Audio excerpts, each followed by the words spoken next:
Ace valve repair kits. Alright, for this video we're going to cover the pneumatic section repair kit, which is the air cylinder on top of an Ace valve using the Ace 8 series. The repair kit is a -P. The P is for pneumatic, which is, like I said, the air cylinder. So to start that, take 3/32 Allen wrench again, remove the shoulder screws that hold it together.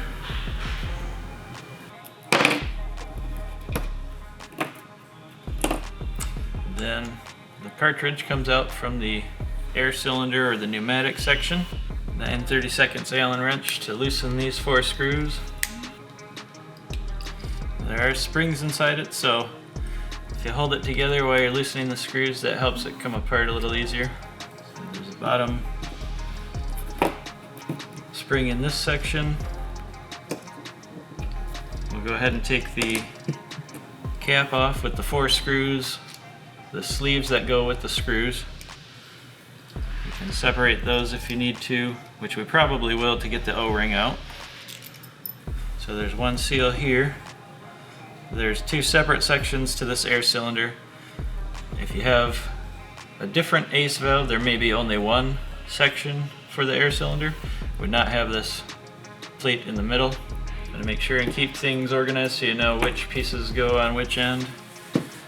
There is a twin piston on this Ace valve.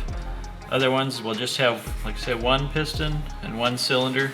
So we need to take this assembly apart. A spanner wrench that can be inserted into these 2 holes to keep it from turning. That's helpful. For this, I'm just going to have carefully clamp this piston into a vise. This is an aluminum piston. If you have a vise that has sharp teeth on it, you don't want to bite into this aluminum, but I've got a smooth face vise. Just put a little pressure on it to hold it in place. You can loosen that screw, and all of the O-rings will get replaced. RPK 1323A-P does come with the spring and the O-rings that you're going to need. You can always refer back to your parts breakdown to remember which way things are going. It is the center block, the vent hole in the bottom block, and the center should be on the same side. So that's something to notice when you put it back together.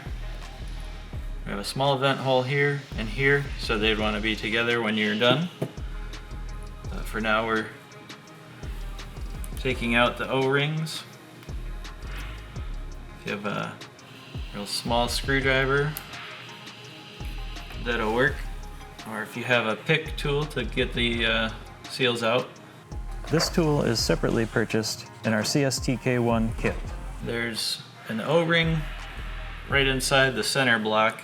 So you can see I was able to pull that out. And there's an O-ring on each of the pistons, and then the end caps. So the seals are out. There's one more seal that's on the screw. Sometimes it's tricky to get them off of these threads. Now we can basically go in the reverse order. Anytime you're putting O-rings on, it helps to have a little grease on them so they slide easy. The seal back into the center block. Hold it from both sides and press it in. It'll find its way into the groove. Then the seals that go on the piston are thicker. The other seals are thinner, so you want the thick ones. A bit of grease. Slide these onto the pistons. I can start with the base block. The other 4 O-rings are all the same size. Put an O-ring to that groove. Get a new spring with the kit. Install that spring. Then we need to put the piston back together. So it's important to have the proper side. You want this small hole to be essentially facing up when they come together. And the top piston has the stem on the bottom, so that stem goes in where the small hole is. Just press those together.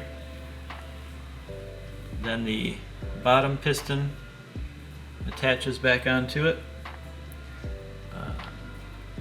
This pocket is a little bigger, that side does not fit, so you want to make sure that that drops right on. And then the screw with an O-ring on it is ready to put back on. So again, to tighten that screw through the upper piston, you want to hold on to that. If you've got, like I had before, smooth jaws on a vise, you can squeeze the piston that way. You don't want to do any damage to the aluminum. Otherwise, if you have a spanner wrench to hold this from turning, that's an option. To reassemble the piston, you can use a vise as I did previously, or you can use an adjustable face spanner wrench, also known as a pin wrench, which is inserted into the two holes of the piston to prevent it from turning. I'm going to improvise this using a few Allen wrenches. Piston assembly is ready. Both sides of the center block have a groove for an O-ring. You're going to make sure that that is seated all the way in. You can get it to lay down in there. It should stay in place. I'm just going to have to slide that back up so I got room to work. Top and bottom are both in place. I'm going to rotate this so we can see the vent hole is on this side. One more seal into the top cap. So then the bottom cylinder, I've still got a decent layer of my grease. We like the green Magna Lube grease. It's great for air cylinders and other kind of general assembly. Want to make sure that there's a good layer on your seals and the inside of your cylinder. So I'm going to push that bottom onto that piston. Make sure that's a nice coating of grease there. Push the top cylinder, which is the shorter cylinder, onto that side. So that assembly is ready. Again, we want to have both vent holes facing up or facing the same direction. And make sure all the seals stay in place when you put it together. The top cap doesn't matter which way it's facing, but I'm going to put the spacers back in. Helps keep things lined up. These will drop in a little bit into these pockets in the bottom, so they'll help keep things aligned. Cap goes on top, and then we need to squeeze it together to put the screws in. I'll just get a couple of them started, making sure that these spacers are going to line up with the holes. But for right now, I can get a couple of the screws started. So if I can get these screws in just really lightly to hold it together, get two in place. The other two, make sure everything's lined up. Make sure these drop all the way in and get started. Now it's important to tighten these 4 screws evenly. The best thing is if you can keep this squeezed tight and just do a little bit at a time. If you tighten one screw all the way down, it makes everything go crooked, and then we get binding and you get air leaks. So I'm going to press this down flat on the table, keep a little pressure on it, just loosely tighten, gently tighten the screws, get them all even. So now I've gotten to the point where I can feel that they're all starting to bottom out. Everything's pulled together tight. I still haven't wrenched on these very hard, just checking to make sure that all 4 feel like they're seated. I want to make sure that they all have just a little tension on them. And you know, all the pieces are together. You're compressing the O-ring seals. Everything should be nice and parallel. And you can just finish putting a little bit more pressure on them. You don't have to tighten them super hard. We just want to make sure they aren't going to come loose. All the parts are evenly tightened, parallel, ready to go back together. Take your bottom cartridge. Still has the this O-ring here, which acts basically as a cushion. These 2 pieces come together. Nice fit. Drop these shoulder screws back in. Everything's tight. Clean that up a little bit. One final check if you're wondering if you got these together right. The important part is that the center block is facing the right way, because there's a vent hole that allows the pistons to move. If you kind of look at it at the picture, this hole is offset to the left side if you're looking at it this way. So you want to see that's offset, everything matches the picture.